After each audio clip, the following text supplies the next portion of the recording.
Before we get to the final game in the trilogy, I would like to take a quick detour into the tie-in spin-off portable game, Godzilla Unleashed Double Smash. Like Godzilla Destroy All Monsters Melee getting Domination as a portable spin-off, Unleashed as well got its portable spin-off. This makes Save the Earth the only game out of the trilogy that didn't get some kind of spin-off. I personally don't favor this game too much. In my opinion, it's kind of the weakest game in the series. There isn't too much to delve in here, but let's take a quick look. Godzilla Unleashed Double Smash is a video game released in 2007 for the Nintendo DS alongside Godzilla Unleashed on the Wii.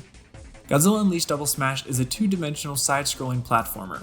The player controls two monsters, one that flies on the top screen and another that wanders on the ground on the bottom screen. The game is 2.5D and progresses slowly to the level's end. During gaming, the player is confronted with small hurdles such as human soldiers, flying crystals, and buildings. When the player encounters a crystal or a building, they must perform a combo to demolish it. Monsters have high and low strikes, as well as a beam weapon. If the blue bar on the screen is full, the player can launch a surge attack that destroys all foes on screen. Except for Destroya, all of the game bosses are unplayable. Every stage in the game contains two adversary monsters, a mini-boss in the midst of the stage and a final boss at the end. The game cannot be saved while in a narrative mode, and the player must complete the plot in a single playthrough. I was never fond of the gameplay. It was way too repetitive for my taste. I'm also not a major fan of the art style, but due to the limitations of the Nintendo DS, I can understand why they went this route. The playable characters in the game are Godzilla, Gigan, Megalon, Crystalac, and Anguirus. Those are the ground characters. And then for the flying characters, you get to play as Mothra, King Ghidorah, Rodan, Batra, and Destroya. In terms of modes, the game really didn't have that much to offer, only having 3 major modes of play. Of the 3 game modes, 2 must be unlocked by completing the game for the first time. Story mode is the sole mode available at the start of the game. Players will be able to combat many monsters, foes, and so on, as well as they learn the backstory of the final boss, Space Godzilla. Players will also be able to unlock concept art for the creatures they have faced, as well as the opponents they have defeated. By obtaining a B, S, or A rank, players can acquire 3D models and concept art of the various stages by playing Endurance mode. Survival mode concentrates on a single stage. If players defeat the stage's final boss and earn an A or S rank, they can unlock monster biographies and hacks that can be utilized to complete the game. That's really all there is to the game. The music, however, I would consider to be another smash hit. The in-game soundtrack for Godzilla Unleashed was composed by Matthew E. Harwood. The soundtrack has never been separately released from the game. Here are some of my few favorite tracks.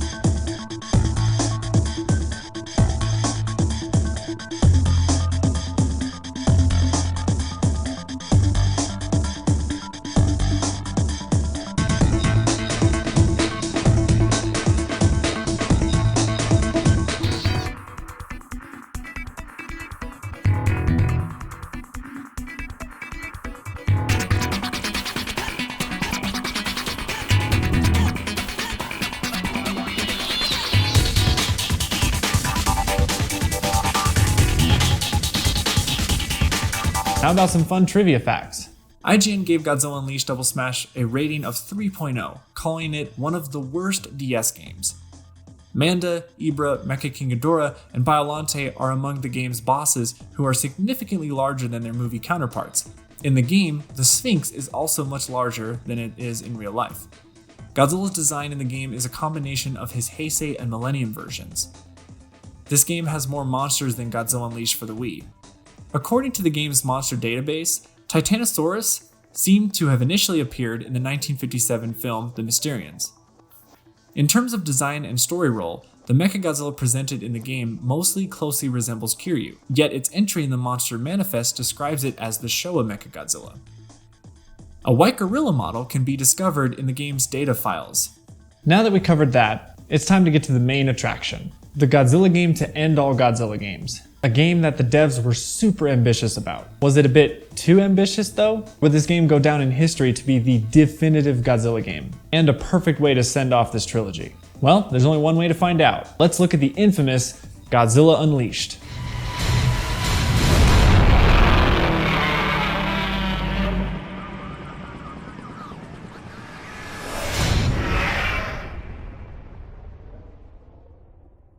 I remember seeing this game for the first time on an IGN video. It was the first teaser of gameplay. I was so hyped for this game back in 2006. This game was supposed to be the biggest Godzilla game yet, and it would be the first game on next-gen hardware, on the Nintendo Wii. I remember being glued to the Godzilla Unleashed website every day after school, seeing if any little new update would be added to the website. The day it was released, I was stoked, and I did enjoy it, but over time, my enjoyment of the game has kind of dwindled over the years, due to some questionable design choices. Let's go deeper and see why people praise this game as being the best, and why some, including myself, think it's the weakest in the trilogy. Godzilla Unleashed is a video game released by Atari for the Nintendo Wii and Sony PlayStation 2. It was developed by Pipeworks and distributed by Atari. It is the third and final installment of the Pipeworks Godzilla video game trilogy, following Godzilla Destroy All Monsters Melee and Godzilla Save the Earth. On December 5th, 2007, it was released. A PSP version was planned, however it was abandoned in favor of a PlayStation 2 version midway through production. The Wii version has approximately 26 playable monsters, whereas the PS2 version only has 20, removing all new monsters except Obsidius, and including Batra as an exclusive in addition to the Showa versions of Gigan. The gameplay had a major change compared to the previous two games, at least on the Wii. This is by far the main reason why a lot of fans are split on this game. The PS2 port, on the other hand, basically had the same style as Save the Earth. The main change is the Wii itself. Being on this new technology, the devs wanted to utilize the new motion controls. This dramatically changed the way the game felt and played. You would press buttons on the Wiimote and nunchuck and then swipe the controller in any direction to perform an attack. This would make the game have the slowest feel in the whole trilogy. Sometimes the move would work and other times it wouldn't register. This would prove frustrating to some players, including myself. A new feature has been added to the Wii version of Godzilla Unleashed, which is Critical Mass, the game's counterpart of Rage in the previous games. Monsters have access to critical mass by breaking the crystals distributed across the stages and filling the critical meter. It enters an excited condition in which all damage delivered and received increases the critical meter. The monster enters critical mass when the critical meter is full. During critical mass, the monster's bodies grow and become covered in bright red lights, eerily similar to Godzilla vs. Destroy's Burning Godzilla. They deal a lot more damage at the expense of their defense. When the monster quits critical mass, one cell of its HP is depleted as punishment for using critical mass, unless the cell is the final one. Godzilla Unleashed also replaces the previous game's rage attacks with power surges, which are super powerful attacks and abilities that can only be utilized once per battle. These are earned in single-player mode and cannot be used in multiplayer unless they are unlocked in single-player mode.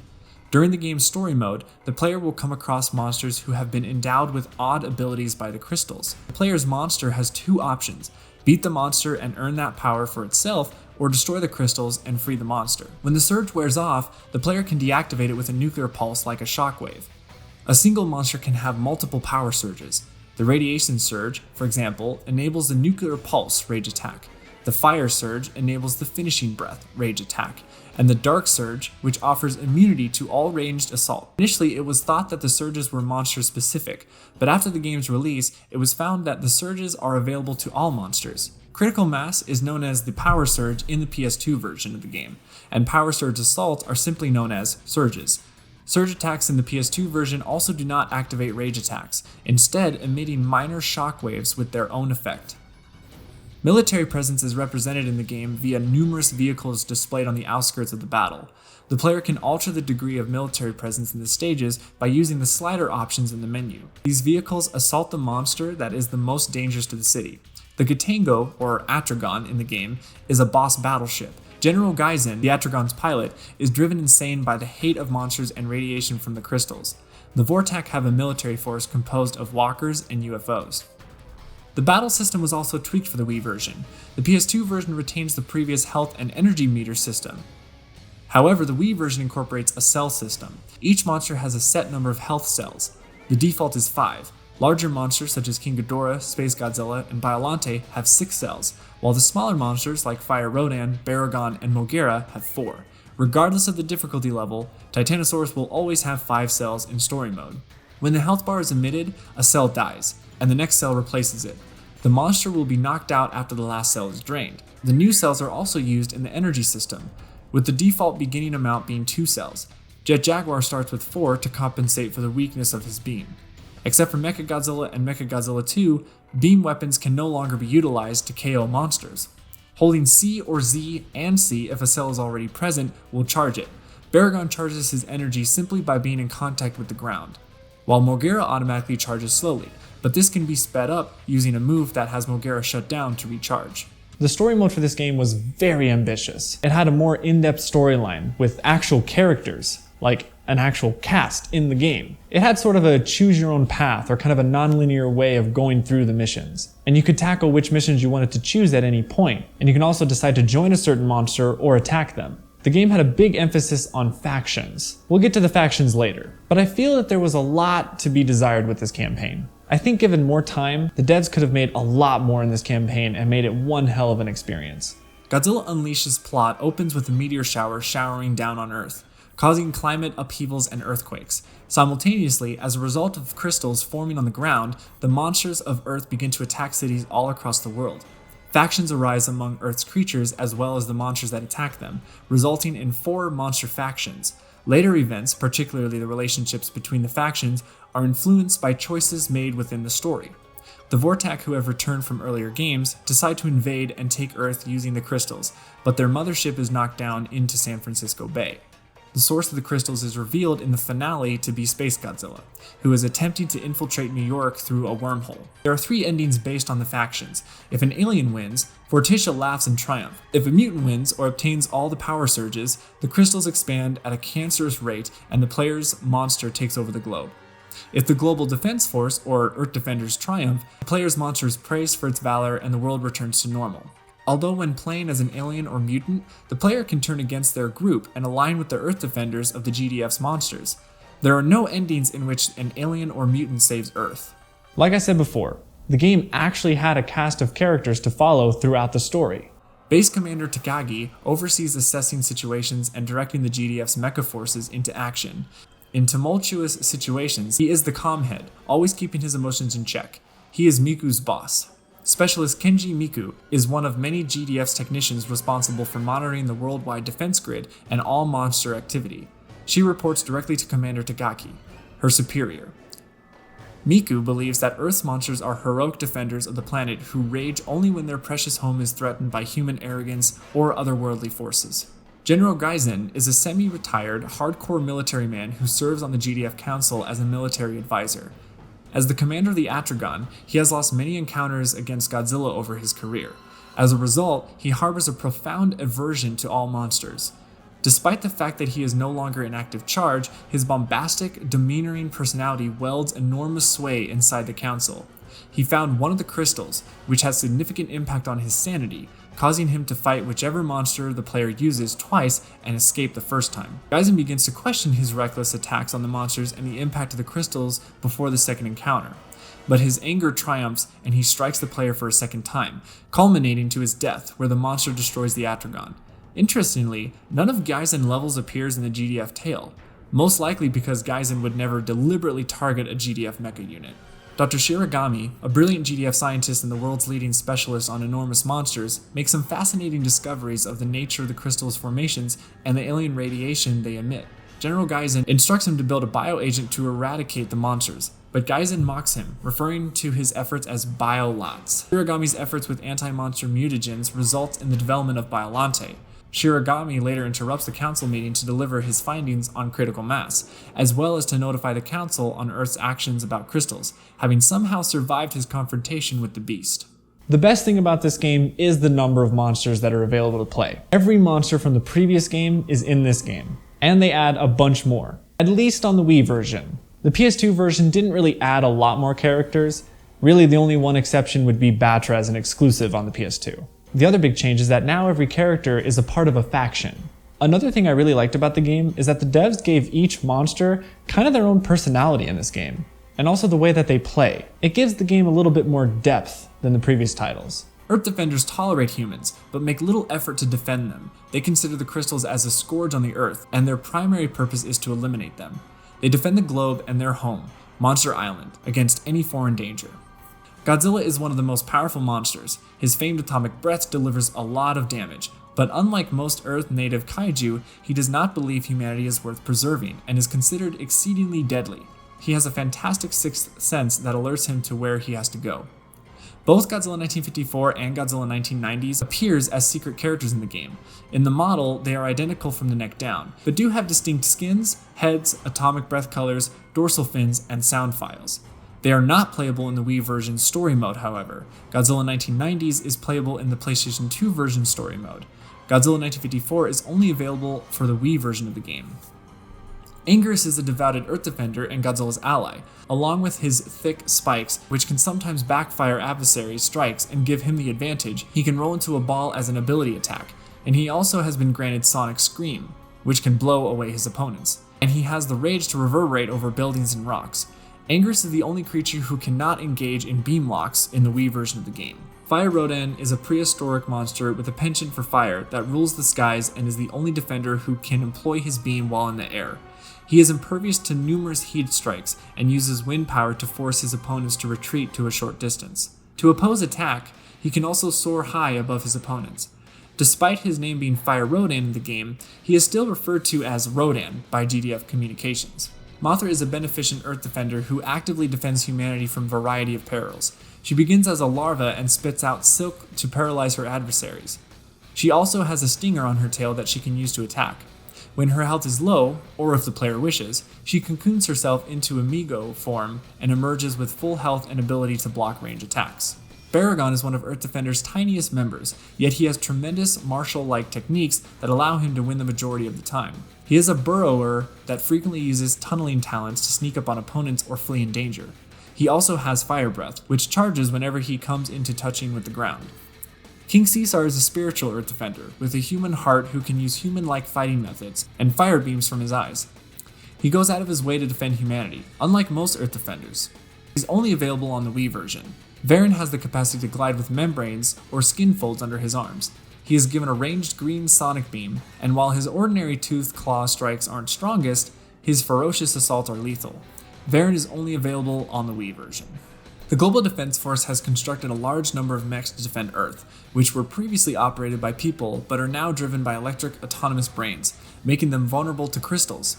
Even though they want to defend humanity, their actions are questionable, with their commanders being insane and fearful of any kaiju, good or bad, destroying their own towns. Mogera was the GDF's initial effort at a monster fighting mech. While effective, Mogera was deemed too feeble and is now primarily used as long-range fire support for other mechs, employing long-range missiles and other weapons. He has an effective auto-targeting mechanism. Mogera, although being in a fire support function, may use melee attacks. Mechagodzilla 2 was inspired directly by the Vortex Mechagodzilla, with a focus on defense over offense and the expense of mobility. Mechagodzilla 2 is still a mainstay of the GDF battle force, with the exception of the ability to fly and the plasma grenade. He plays essentially identically to the Vortex Mechagodzilla.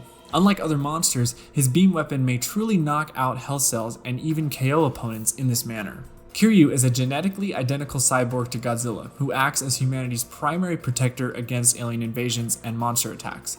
To face Space Godzilla and other dangerous species, Kiryu will need to unleash his entire fighting capabilities. Since he has never fought before, he is a well-rounded combatant with great hand-to-hand skills, missiles, an oral maser cannon, and the ability to fly. Jet Jaguar is a reserve member of the GDF who was created by a Japanese scientist named Goro Ibuki for unknown reasons. He fights in the martial arts style and has the ability to fire plasma beams from his hands. His most unusual skill is the capacity to temporarily change size. While he is usually around Godzilla's height, he may shrink to be much smaller, making him tougher to hit and impervious to beam attacks, or much larger, allowing him to easily knock foes off their feet at the expense of speed. Mecha King Ghidorah is a monster from a conceivable future, the consequence of humanity uniting their technology with Vortex King Ghidorah. He is nearly identical to King Ghidorah in terms of gameplay. He has a different skin and supports humans rather than the Vortex. He possesses rechargeable tasers as well as a force field that absorbs opponents' energy strikes. Vorticia, Queen of the Vortex, commands these alien beasts. Their main purpose is to conquer Earth by gathering all of the power surges to aid their lord's invasion. To achieve their goal, they are willing to destroy both humans and kaiju from the opposing groups, and with the help of the Vortex military, they are prepared to crush any resistance from the planet. Gigan is the Vortex invasion force's hammer, freshly improved to be more powerful than ever before. He is the Vortex's finest combat force, capable of projecting tremendous alien energy from his single eye to confront adversaries at a distance and slice them up close with his scythe-like hands and belly buzzsaws. Gigan has his Showa appearance in the PS2 version, but he has the updated Millennium design from Godzilla Final Wars in the Wii version. King Ghidorah is Godzilla's arch nemesis and the game's most physically strong monster. Forticia chooses him to receive the power surges, causing him to quadruple in size throughout one level. The Wii version combines Millennium and Heisei designs, whereas the PS2 version combines Showa and Heisei design. Mechagodzilla is a robotic Godzilla used by the Vortak during one of their earlier invasions. He is a powerful powerhouse with ranged arsenal and sheer strength, as well as several abilities such as I-beams and a shield, a fire ray, and finger missiles, and he is still known on the Vortak's roster. Unlike other monsters, he can use his beam weapon to knock out health cells and even KO monsters. He is only available on the Wii version. Megalon is an insect adored by the subterranean Seatopians, who have loaned it to their close companions, the Vortak. Megalon is a powerful being, capable of burrowing and reappearing with his drill hands, frequently seizing and flinging down foes. He possesses a high affinity for electricity, as evidenced by his resistance against electric-based attacks and the ability to project electromagnetic energy from his hands and horn. Megalon, a veteran of the extraterrestrial battle force, is frequently teamed with Gigan. Orga is the result of an advanced biospaceship sent by an unknown extraterrestrial power that mutated in order to confront Earth monsters, and he has subsequently lent his services to the Vortak after being beaten by Godzilla. Orga has a powerful beam weapon and is nonetheless a formidable force to be reckoned with, despite being valued for his might and his physical strength rather than his intelligence. Mutants have a lust for power that comes before other concerns, all working for their own sinister agenda, to destroy everything in their path. The mutants seek to increase their own power by collecting power surges, and if unchecked, could destroy human civilization. Batra is the yin to Mothra's yang. He is the Earth's protector, whereas Mothra is the human guardian, but Batra has a tendency to go too far and wreak more death and damage than is necessary. Batra possesses all of Mothra's skills. In reality, he is a reskin of Mothra.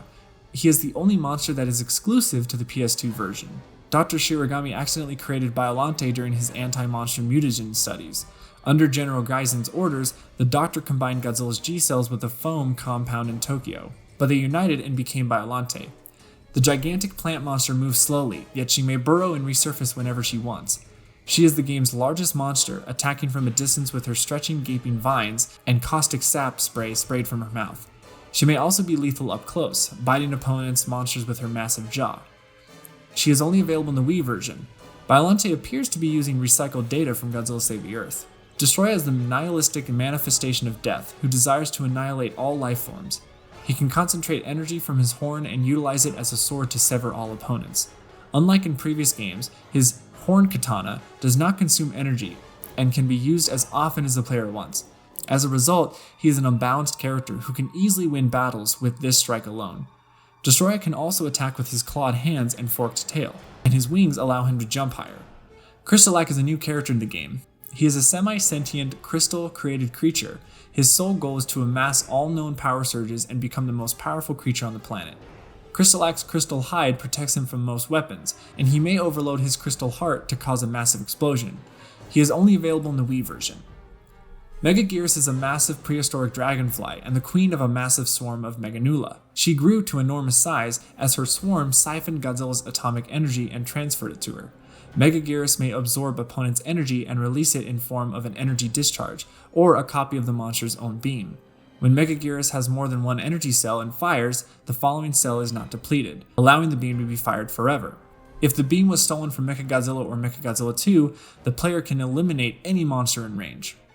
Obsidius is yet another new character added to the game as a result of fan voting in June 2007.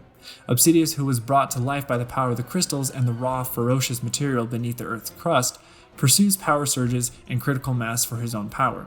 He can split molten lava from his mouth and has a strong hand-to-hand combat ability. In the PS2 version, he mimics Orga's moveset. However, in the Wii version, he has his own moveset.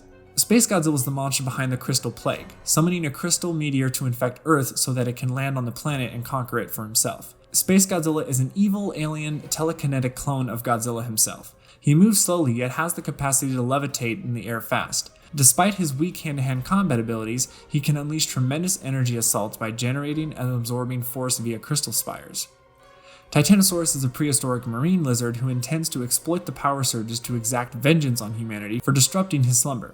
Titanosaurus is not initially evil, but chooses to stick to his own beliefs rather than join a group, putting him at conflict with the Earth Defenders and the Global Defense Force.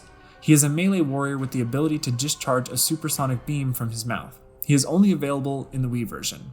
While the monster roster was expanded, unfortunately, the arena selection was downscaled. Although this could be due to the fact that each arena has more detail put into it and kind of has its own character, really. Unlike previous games, the cities are kind of already destroyed. Each arena has a different type of apocalyptic look to it, and it does give it a really unique style. The crystals have a negative impact on all arenas in the game. They've also been substantially reduced in size when compared to earlier games. The game features Tokyo, Osaka, Monster Island, Sydney, San Francisco, London, Seattle, New York, and the Mothership. There were ideas and design concepts that were examined and debated throughout development of the game, but they unfortunately didn't make the cut.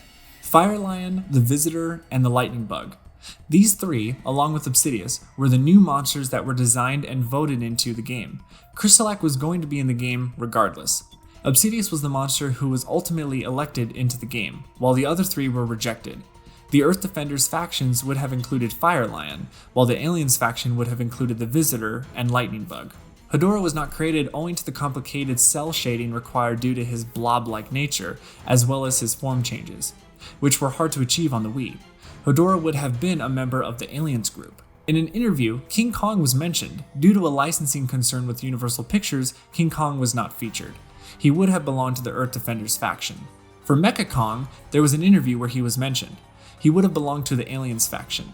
Gamera was mentioned in an interview. He would have been a member of the Earth Defenders faction. Gamera was most likely excluded due to its ownership by Kadokawa. Because of the bad fan impression of Zilla during the production and release of Godzilla Save the Earth, he was not seriously considered for the game. He would have belonged to the Mutants faction. Bagan was mentioned in a conversation. He would have belonged to the Mutant faction. Instead of Bagan, the developers elected to incorporate other, more esoteric monsters in the game, with Varan specifically named. Clover was mentioned in a conversation as well. He wasn't even considered to be in the game. Monster X and Kaiser Ghidorah were supposedly considered briefly, but deemed not intriguing enough, and his metamorphosis was way too hard to incorporate in the game. As a result, Monster X was never really considered for inclusion in the game. Los Angeles was dropped because there were not enough cities outside of the United States. There is concept art for LA in the game's gallery, and the basic map still exists in the game files. However, it's completely untextured and is missing buildings, indicating that it was likely dropped early in development. Sydney takes its position in the final game. Mount Fuji was considered for the game, but no work was done on it before it was abandoned. A day and night feature, akin to Godzilla Save the Earth, was originally planned but cancelled for unclear reasons. There would also be power lines in Osaka. They can still be seen in the intro, but they never appear in the game. Power lines were supposed to be present in the majority of the levels and were made up of modified particle visual effects. However, they were removed from the final release of the game owing to causing problems in Godzilla Save the Earth. There are some really interesting facts in development of this game. Of course, it being an ambitious game, it was bound to have a lot of development stories. And, like before, having a lot of cut content, but also having some other events happen. Godzilla Unleashed was supposed to be an update to Godzilla Save the Earth and the Wii's launch title, but Atari vetoed the idea. In April 2006, Atari reopened the project for what would essentially become the final edition of Godzilla Unleashed. On November 19, 2007, GameSpot launched a Monster Battles feature in which users could vote on which monster they wished to square off against. Batra, who was one of the monsters in the character pool, was also revealed to be in the game. On December 16, 2007, King Caesar triumphed, with Baragon coming in second. Obsidius received the fewest votes. Most major gaming magazines and websites gave the Wii version of the game negative to below average reviews. Some of the most prominent complaints were about the game's inaccurate controls and general lack of polish in the final release. Some bad magazine reviews stated that the game should only be played by Godzilla fanatics. According to IGN, the game is ugly and awkward, exactly like the giant green guy. However, player reaction to the game are significantly more positive, with reader evaluations average at a 7. Fans applauded the large array of monsters, which included classics such as Biollante and Godzilla 1954, as well as the addition of a custom option, which allowed players to customize the gameplay to their taste. However, not all Godzilla fans were pleased, with several stating identical criticisms to those found in reviews. as well as several fan complaints about the lack of Hedorah and the new creatures. There were also some complaints about the inability to toggle the crystal's infestations in the arenas, allowing players to battle in normal towns. The game's soundtrack was composed by heavy metal music. Each track would be a theme for each character. My personal favorites are from the GDF factions.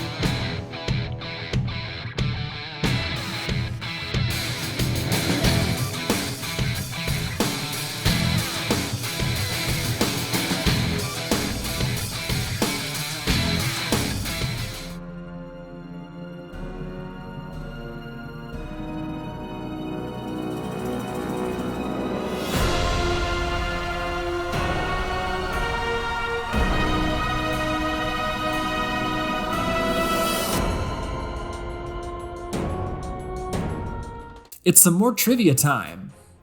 Godzilla 1990s and Godzilla 1954 are unplayable in story and training mode in the Wii versions of the game, probably because having multiple Godzillas in the story mode would be confusing and or impossible. Unlike in Godzilla Save the Earth, Megaguirus can employ a ray she absorbs endlessly.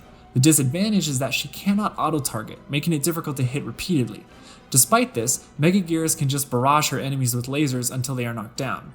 It's also handy in destruction mode and for causing havoc in story mode. If a monster with a dual kick, such as Godzilla 2000 or Gigan, performs that move on a force field corner, it may pass through the barrier and enter the out-of-bounds zone. Monsters can explore backgrounds in some areas, such as Seattle and Osaka. If the glitch is exploited in Seattle, for example, games can wander underneath or on top and around the volcano. Players in Osaka can explore the city's outskirts. Buildings in the background can be stepped on and stood on. This quirk is used sparingly in Monster Island. A building that looks like the White House or the Smithsonian Museum can be found on the north side of New York, and every time the player destroys it, they will lose 3% of their affiliation with the GDF and story mode. Destroya's use of energy is less powerful in the PS2 version of Godzilla Unleashed than it is in the Wii version. Although the CPU will continue to utilize Destroya to consistently attack with his Horn Katana and Micro-Oxygen Beam, it will consume energy. Unlike in the Wii version, Destroya's Horn Katana does not consume energy owing to a coding error. Some gamers have noticed that if Mechagodzilla's normal kick attack is utilized repeatedly, it would appear to be doing the Goose Step, a march invented by Perusia. Except for the submarines from story mode and the Vortak submarines, the player can place any military unit in the game in the arena in custom game mode. If a player plays as Mothra in story mode on day 1 and evolve without freeing the other monsters or traveling to the base, they will be able to fly over the waterfall and depart Monster Island. This is the only Atari Pipeworks Godzilla game available on home consoles that does not include Akira Fukube's Godzilla theme playing over the end credits. The game does, however, have a teaser for Classic Media's Godzilla DVD releases, which features the original Godzilla's main title theme playing over it. There are a few empty levels in the game files, the cancelled Los Angeles stage, an unfinished ocean stage called 60, and a test stage. There are also unused audio files hidden throughout the game. While some duplicates of existing noises, others are original samples that never appeared in the game. For example, there are voice clips for Earth Defender Kaiju being praised with the NI_English file. Among them is Titanosaurus, who is classified as a mutant kaiju in the game. If Godzilla 1990s reaches critical mass in Brawl mode, it will temporarily turn into Burning Godzilla. Well guys, we've come to the end of the trilogy and this retrospective. But before I leave, I can't forget to mention these two other projects that are related to the Godzilla Atari Pipeworks trilogy. I am of course talking about the Godzilla Unleashed Overhaul mod. This information was gathered by Atari Godzilla.fandom. The Godzilla Unleashed Overhaul mod is a fan-made modding effort for Godzilla Unleashed by Goji Rex, with the objective of extensively reworking the game's visuals and sound schemes, though it needs ownership of the game to play. It was released in September of 2017. Textures for everything in the game, including creatures and arenas, have been completely upscaled or redone. The textures are frequently brighter and more contrasted than the original game. Every monster from the original game has an upscaled, recreated, or new texture, as well as an alternate texture for effect of their critical mass forms, as well as an additional alternate skin for other sources. To To create a more movie-like experience, custom music and noises have been added to the game, including a broad variety of iconic Akira Ifukube themes from the films, as well as classic monster roars and sounds taken directly from those films. Though future versions were planned, updates for the mod were halted the following year because new models and animations could not be successfully imported into the game, and other additional features required advanced forms of modding such as hex editing, which were too difficult and time-consuming. Not only that, but Goji Rex is continuing his modding endeavors by overhauling Save the Earth. Only difference this time is that he actually has a team of developers behind him now, and they're helping to make probably one of the biggest mods ever in the Godzilla community. Now titled Godzilla Save the Earth Melee, the team has said that this mod has become more than just a simple overhaul mod. I see this mod as being the fourth game that we were going to get after Godzilla Unleashed. I'm looking forward to that, and I highly recommend supporting the team. Links are in the description below. Well guys, that's going to be it for my retrospective on the Godzilla Atari Pipeworks trilogy. This video was an enormous task to finish, but I'm really happy the way that it turned out. I hope you all enjoyed, and I once again want to give a huge shout out and thanks to Wikizilla and Super Godzilla Gaming for allowing me to use the articles and gameplay footage to make this video possible. Please go support them. And you can find even more info on Wikizilla on these games of some aspects or facts that I might not have put in or just didn't have the time to. That does it for this month of Godzilla. I hope you all enjoyed this Godzilla month, guys. Thank you so much for watching, and I'll see you later. Take care.